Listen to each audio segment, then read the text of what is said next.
I know money isn't everything to you, freak, and I find it hard to say this, but I've grown to respect it in you. You're a man of conviction, but it's my responsibility to point out the consequences of that way of thinking. Now, for you, winning is everything, but winning isn't something you could do alone. It requires excellent, or at the very least, competent coaching, contributing teammates, and God willing, good health. And we all know that's not a guarantee. Now, the reality is you're not in control of any of those other factors, but if you, as the star player, fail to win and deliver a championship, you will be held responsible. You will be scapegoated, you will be villainized, and you will be punished accordingly.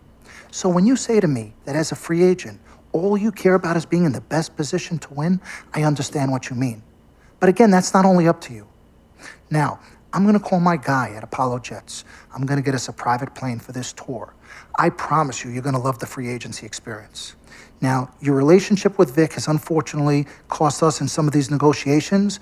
We had 10 teams interested, we now only have 3. But thankfully, you wised up when it came to Vic.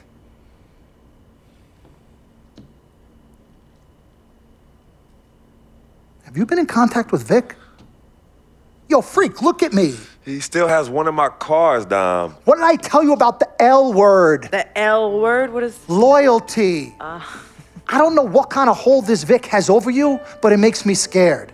You're a free agent for the first time in your career, and the only person you need to be loyal to is you. You need to be an FOF. You need to be a friend of Freak. Let's forget about winning without appropriate compensation and loyalty that hasn't been earned and isn't deserved.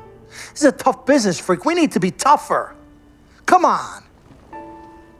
CC? Whew, Lord Jesus, I was about to blow a gasket. Okay, Freak. Now, there are very few options on the table, and I want you to explore them all before making your final decision. Whatever you decide, it needs to be an informed decision, not an emotional one. The larger the markets, the greater resources at your disposal and exposure for you. But if you don't allocate these resources properly, then it's just a big spotlight on you as you lose. Well, thank you kindly, big sis. She's right, Freak. Thanks, Don. Absolutely. Team Freak. That's what we're about. Oh, whoa, I don't know if I like this. What? Dom and CC high-fiving like that? I mean, yeah, why you got so certain I'm gonna lose? Whoa. No one thinks you're going to lose, Freak. You guys sure sound like it. We just want you to select a franchise that has great coaching, super talent, exposure, but most importantly, a ton of cap space. If the team doesn't win and you're to blame, at least you won't be broke, capiche? Capiche. Also, you should make sure it's somewhere you want to raise a family, but no pressure. Well, you guys have made this decision so much easier. What did Mom and Dad say? You know what they said. I mean, but honestly, I'm torn. I've heard and listened to what you've all had to say. Don't take this the wrong way. There's just one person I haven't heard from, and that's Vic. Oh, Lord help us.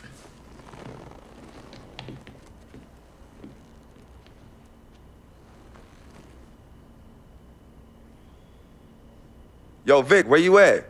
I've been trying to call you, man. Hit me back.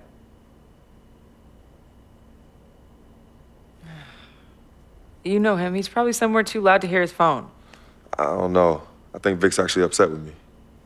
So season 1 is basically a wrap. My rookie season is over just like that. They only let you play 8 games. So let me just show you some of the highlights, like this and one dunk. Because honestly, every game was the same story. We lose this game in double overtime. I did not play in the fourth quarter or in overtime.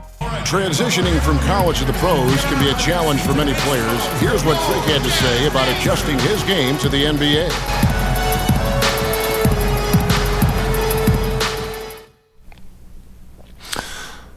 The biggest difference is endurance, both mentally and physically. The college season is what, 30, 40 games max? That's not even halfway through an NBA season. Plus, you're playing against the best talent every night. I'm just trying to put in work, get in the gym, study film, and prepare myself for each and every game. So season 1 is basically all about the story.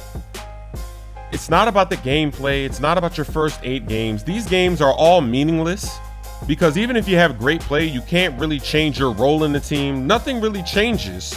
And that was my first windmill slam. I'm showing signs of greatness.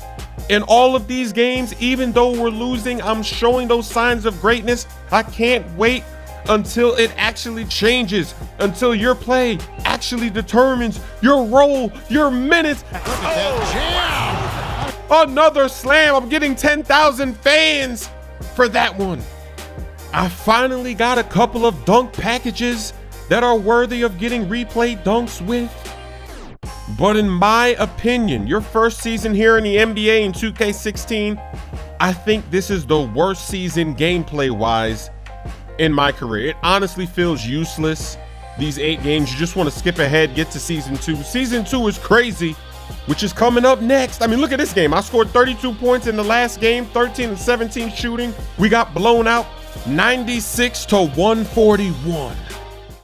Make It Splash and Shot Clock Cheese cases are now available for the iPhone 5, the iPhone 5S, and the iPhone 6.